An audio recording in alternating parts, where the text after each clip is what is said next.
Menanggapi keluhan karateka Wadokai yang mengaku bosan karena berlatih mandiri, Wadokai Sumatera Selatan berencana menggelar kejuaraan daerah berstandar COVID. Rencananya Kejurda akan digelar pada November mendatang. Wadokai Sumsel juga hanya akan mempertandingkan nomor kata pada Kejurda nanti. Wadokai Sumsel mengakui, penyelenggaraan Kejurda diharapkan mampu mengobati kerinduan karateka untuk bertanding.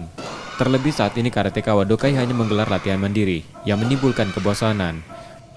Kita akan merencanakan kejuaraan daerah Wadokai Sumatera Selatan yang hanya kata. Nah, karena mengapa? Kata ini kan hanya jurus yang tidak bersentuhan seperti komite. Maka kami sebenarnya merencanakan kejuaraan bukan virtual, tapi kejuaraan yang berstandar COVID, tapi tetap dilaksanakan secara fisik. Wadokai Sumsel menjelaskan, sejak karatekanya menggelar latihan mandiri performanya turun. Nur Muhammad, Kompas TV, Palembang.